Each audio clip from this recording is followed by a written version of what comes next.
close to 200 about degrees below the freezing point of water. This looks like water, but it's not really. This is nitrogen. This is the other 4/5 of the air to oxygen. And we'll come back to burning that. What I want to show you here is what happens when we get things nice and cold. Now, you can notice we're getting a little bit of fog coming off here. There's moisture in the air. You're all breathing out moisture. Hollywood makes fog by putting this into warm water. Fog's what? Fog's just clouds on the ground. There'd be a cloud up there right now if it was cold enough up there right now. It isn't, which is amazing here. I've never been so cold in my life as yesterday. But let's see if we can get our own personal cloud. And there we go. Just for a little while, we get our own personal cloud. Now,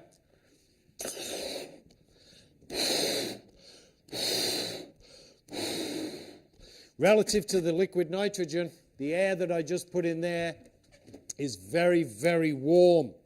I'm going to cool it down. What do things usually do when you cool them down? They shrink. Yes, that man remembers the last time he went swimming.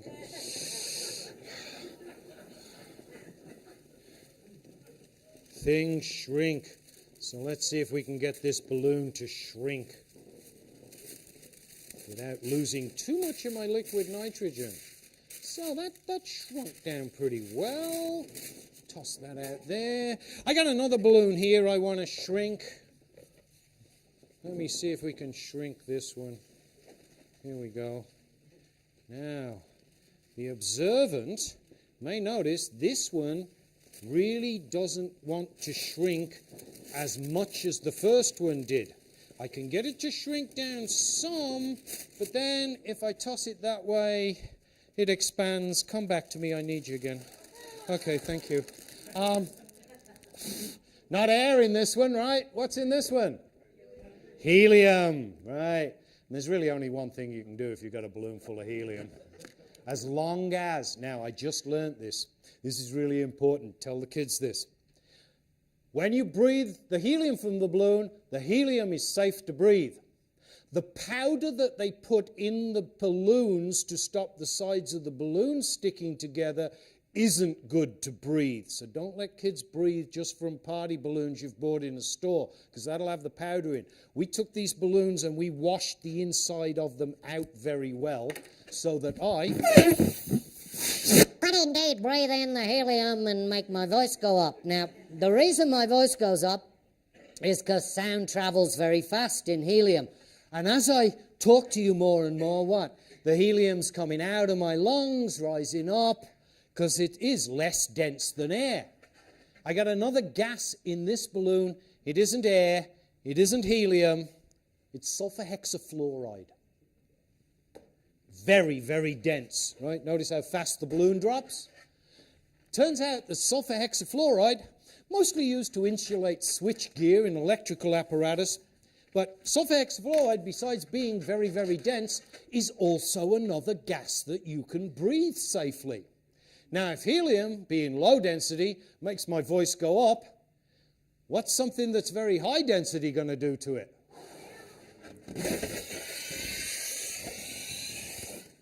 Yes, indeed, it does make my voice go down. I can sound like Darth Vader. Now, there is a problem with this stuff. I gotta keep talking here to make sure that I get a gas exchange going. Because if I just stay quiet, this gas isn't gonna come out of my lungs because of it being lighter than air. In fact, I'm gonna do that a couple of times, because what? I'm gonna suffocate if I don't get this stuff out of my lungs. So, make sure that that comes out really well. Now, let's get back to this.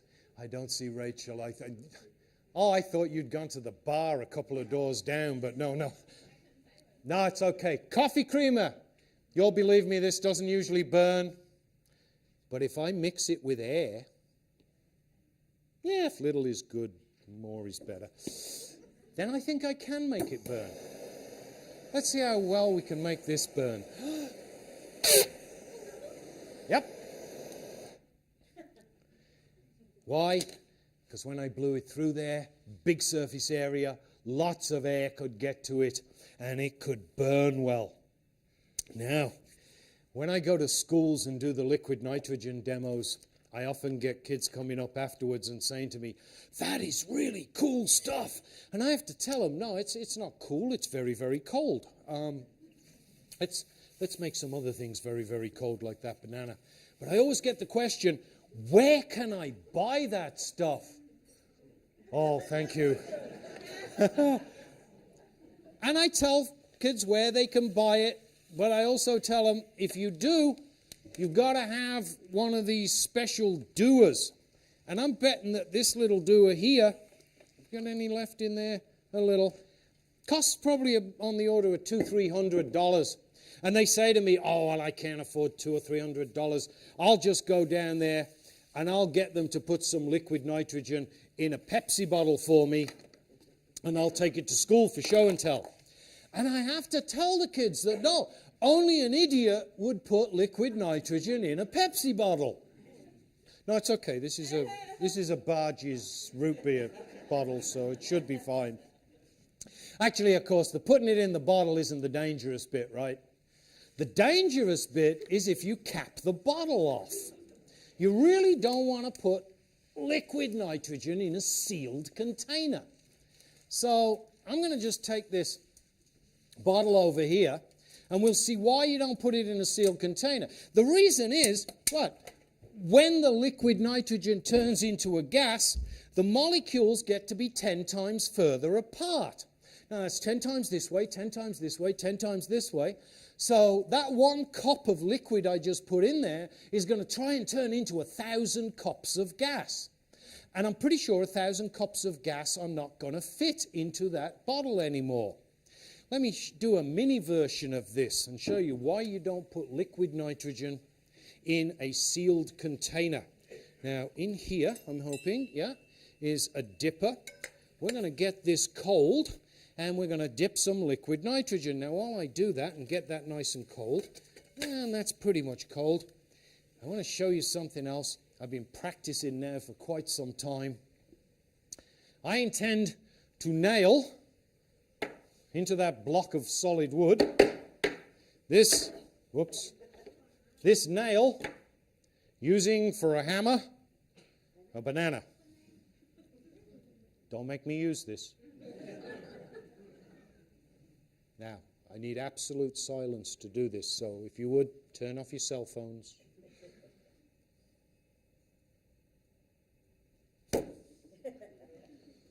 Oh, well, apparently not that banana. So I tell you what, let me get a glove on my hand, and we'll see if this other banana will work better for me. I'm just going to tip that up there so that that dipper is getting nice and cold. And we'll see if we can nail this nail. Uh-oh. I need to get the frozen, that's the frozen side. Uh-oh, it didn't. Oh, it did. Yep. There. And we've pretty much nailed that nail all the way into the block of wood. Now, let's go back to putting liquid nitrogen in a sealed container. And you might think I'm being a little nonchalant here as to getting my hands in this liquid nitrogen, but honest, I'm not. I'm being real careful not to. We'll put this in here. Now notice, it doesn't immediately turn into a gas because the container is very cold. And if I lower this in here really gently and not spill it, I can actually put a cap on this. Now, if I do spill it, there we go. Well caught. You can keep that as a souvenir. That happens. Now, I said I was being real careful about not getting that liquid nitrogen on my hands. I don't think we've got enough left to freeze this flour. This flour is mostly water. And if I can freeze it even just a little, I'll show you what would happen to my hands if I got them frozen this much and then hit them against something. Yep, see? It shatters. Yeah, wouldn't want that happening to my hands. Okay, let us move on. Got a shop vac here. A means of making air move. When air moves, it gets to be...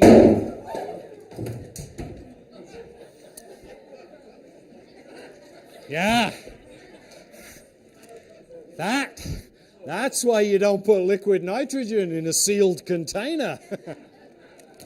Yeah, not a good idea at all.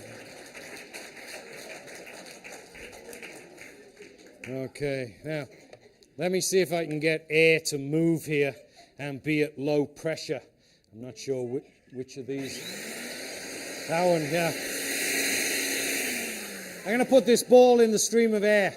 It won't be able to get out because the stream of air is low pressure. If it tries to move out sideways, the air at the sides that isn't moving, that's at high pressure, will push it back into the stream of air. So let's see. There we are. And I can even turn it from one side to the other. Now, this has some pretty neat consequences and some practical applications. Let me tell you of a few. It's not a real one, but have you ever wondered why we still put stitching on baseballs and softballs? I mean, we could obviously make them these days dead smooth, but we don't. Why not? You want the stitch in there so that if you put a spin on it, the ball drags air around with it. And you think what's going to happen to a ball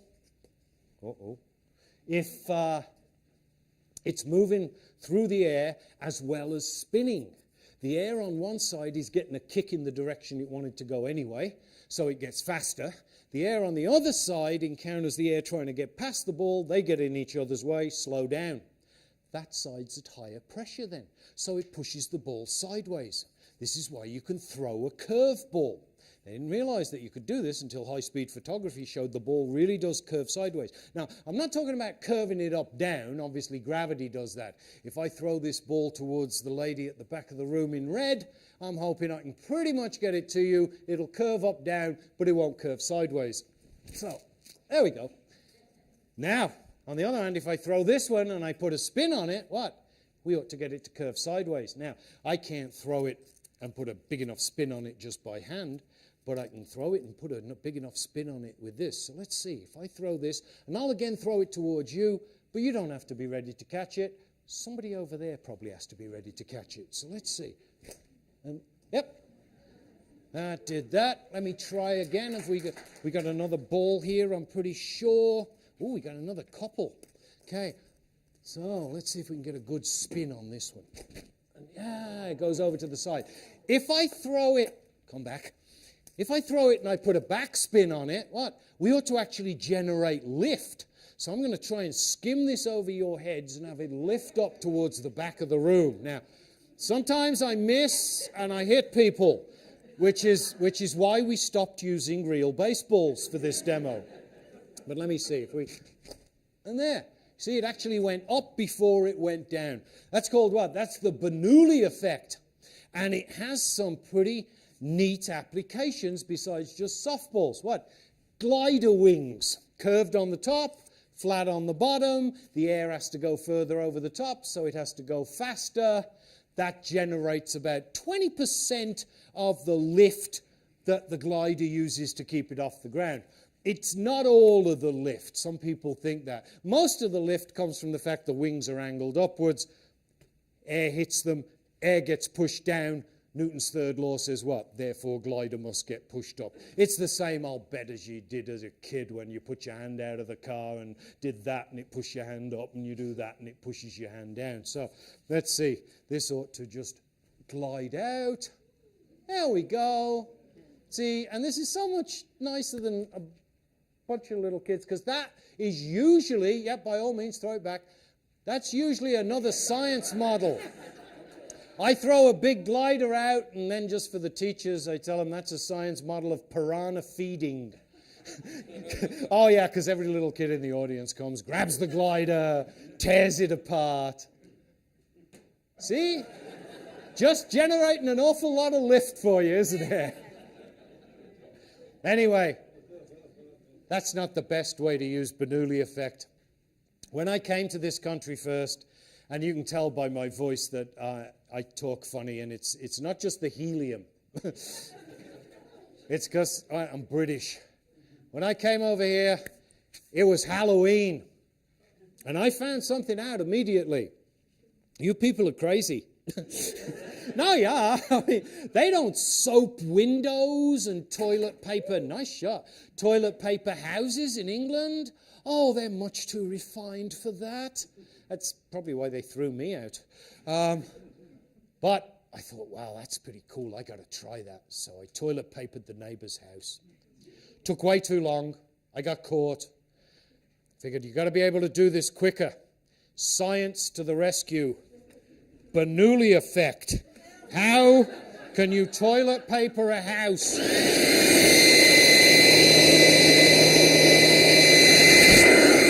quickly.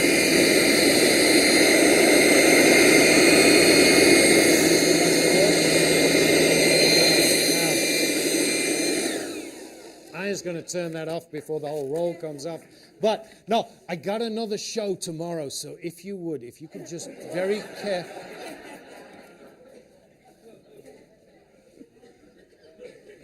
very carefully roll that back up for me. Oh, okay. Now, got 2 more demos left, if you would. But these last 2 demos really do involve a little bit of danger. So one, we got to move these tables so that they're out of our way without knocking anything down from them. And then I'm going to show you why I teach physics. People come up to me after the shows sometimes and they ask me, David, why do you teach physics? Is it because they pay you big money to do it? Oh, I must have some teachers in the audience laughing because you know full well, no, they do not pay me big money to do it. And after one show, this one lady comes up and I'd said, no, I don't do this for the money. And she looks at me and she goes, oh, you do it for the children. Yeah, that was my reaction too. No, I don't do it for the children. I do it for the toys.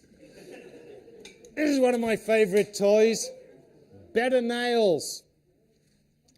I'm going to lie on this bed of nails for you in a minute. Once we put this down here, let me get it in the right place. And when I do, I'm hoping I'll be okay. I have to take some precautions. One, I'm going to need a pillow when I lie here, because otherwise I get marks all over my bald head. Small children come up, join the dots together. Oh, look, it's a giraffe. No, it's not. But I'm going to give you a piece of advice now. This is serious. Should you try something like this yourself? Never lie on a bed of nail. Yeah, think about it for a minute. You do not want to lie on a bed of a nail. You want lots of nails. When I lie on here, about 160 nails are going to support my 160 pounds of weight, which means that any one nail is only going to have to push on me with about 1 pound. And a nail pushing on me with 1 pound doesn't hurt. If I push on this nail with 1 pound, it pushes back on me with 1 pound. That's Newton's third law, right?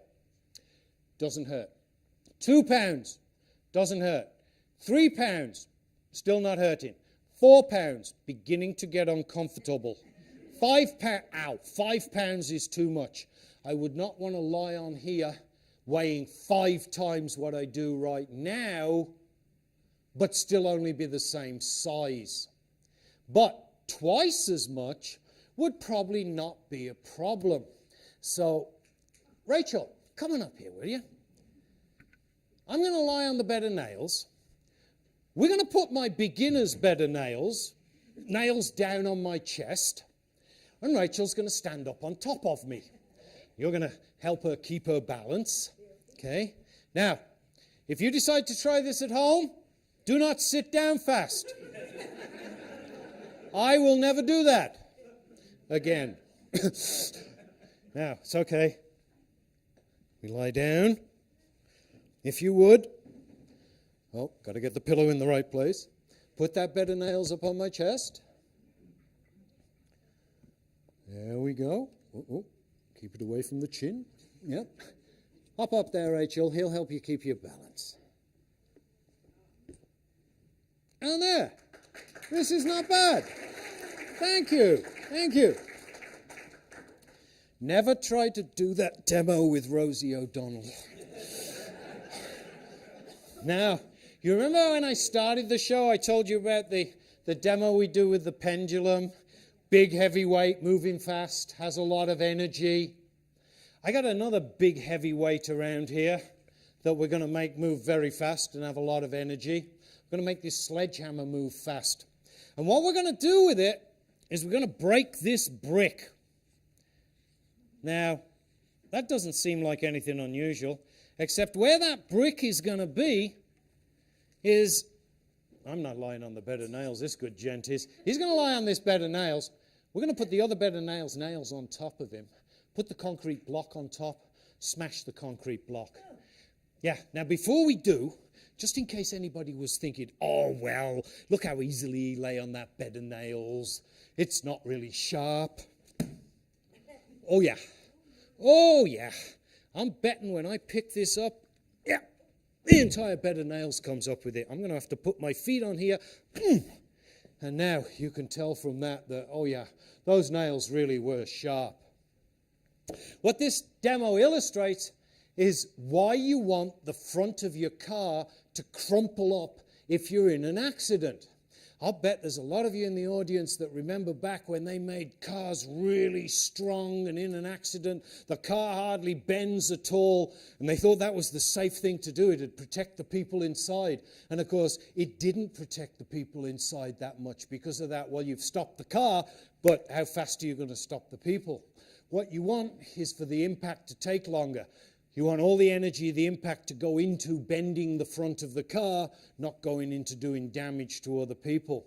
So when we break the block, what I want is for all of the energy of the block, all of the energy of the hammer to go into breaking the block so that none of it goes into my friend here. So you come over and give me a hand laying him down on here, but we got to get some safety gear on him first. Very first time that I did this demo, I knew enough to wear eye protection. In fact, I'm going to quickly dig in here and see if I've got some eye protection for myself in here. Yep, I do. Because I knew little bits of concrete might come off and go in my eyes. But they didn't. A piece of concrete the size of a golf ball came off and hit me smack in the nose. Oh, that hurt. So now, yep, we put a face mask on him as well. I was so proud about thinking of the face mask the next time I did this demo. I put goggles on, I put a face mask on, I put my arms in front of my face. That's what you're going to do. And I still got hurt. But this man's not going to, because we're going to take even more precautions with him than they took with me. Now, real gentle. Yep, don't get your feet on there. Come down and lie backwards. Yeah, there we go. Now, we'll put this on top. I'm going to put it there. And, yep, very necessary piece of equipment. Yeah, now you know how I got injured the second time I did this. So, can't leave him lying on there too long, because this is worse than a Motel 6 bed. I'm going to put this on. And let's see if we can do this without hurting him. And quite a significant smash of the concrete block. You can see why he needed the face mask. And we still living? Yeah, we're good. Cool. Thank you. Show these good folks your shirt. See? Yeah. That was my show, folks. I hope you enjoyed it. Thank you very much. You're a great audience. Give this gent and yourselves a big round of applause. Thank you very much. Well done. Excellent.